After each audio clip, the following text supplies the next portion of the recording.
তাহলে যা এখান থেকে, যা ওপরে যা। বর্দা,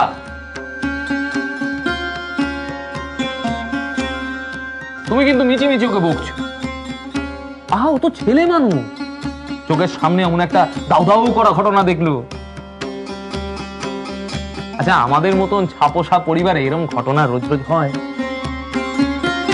ও নিজের চোখে দেখেছে, বলবে না?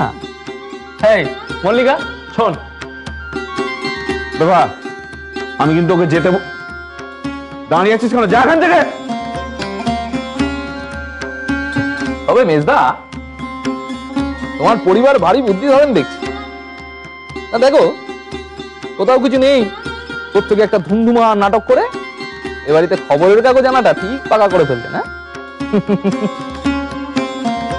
আরে এতে তোর কি মহাসর্বনাশটা হলো আমি তো বুঝলাম না। না, আমার আর কি হবে? যা সর্বনাশ হওয়ার তা তো এ সংসারের হবেই। যা বলার পরিষ্কার করে বল, একদম বাড়াবাড়ি করবি না। আমার বেলা চোখ রাঙাতে। আর একটা কথা বলে দেখ, থামড়ে গাল লাল করে দেবো।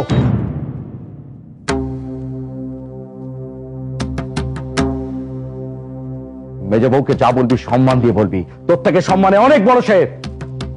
এবারই সম্মানে যে ঘা দেবে তাকে আমি ছেড়ে কথা কইব। ওই খবরের কাগজের আগুনেই আমাদের সবাইকে একেবারে পুড়ে। ঠাকুরপো, সংসারের মজাটা কি জানেন তো? যে যেমন চোখ দিয়ে সংসারটাকে দেখে, সংসারটা তার কাছে ঠিক তেমন। মেজ বউ, আমি চুপ করে আছি বলে আপনি যা খুশি তাই বলতে পারেন না। যা খুশি তাই বলা তো আপনার কাজ শেষ ঠাকুরপো। মেজ বউ,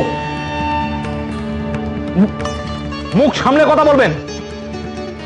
ও কথা নিজেকে বলুন শেষ ঠাকুরপো।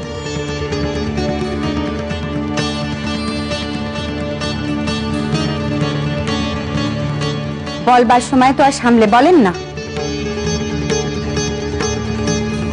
দেবো একদম মেজবোর দোহাই দিবি না বলে দিলাম। নিজের দোষ ঢাকতে মেজবোর দোহাই দিস, লজ্জা লাগে না তো? হ্যাঁ, সন্তুষ্ট আমার।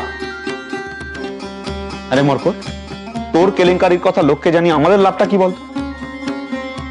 বাড়ির ছেলেকে নিয়ে লোকে হাসাহাসি করবে, এতে আমাদের বাড়ির মান ভারী বাড়ে বুঝি? বাড়ির বউ যখন বাড়াবাড়ি করে তখন বুঝি তোমাদের খুব মান বাড়ে? তার তো কোনো কিছু তোমাদের চোখে পড়ে না। কে বলে চোখে পড়ে? বলি কে বলেছে চোখে পড়ে না? মেজ বউ যা করেছে অবশ্যই বাড়াবাড়ি করেছে, কিন্তু তাতে তো কোনো ক্ষতি হয়নি। তোর মতো তো কোনো অনিষ্ট করেনি সে। হ্যাঁ, তাই মেজ বউ তো দেবী, তার তো কোনো দোষ নেই। যত দোষ কেবল আমার। দেবো, তুই আমার ভাই তো, তবু তোকে একখানা কথা বলি শোন। সে যা করেছে তাতে বাড়াবাড়ি থাকলেও তার মনে কিন্তু কোনো খাদ নেই। আর তুই যা করিস সবটা কিন্তু মনের খাদ নিয়ে।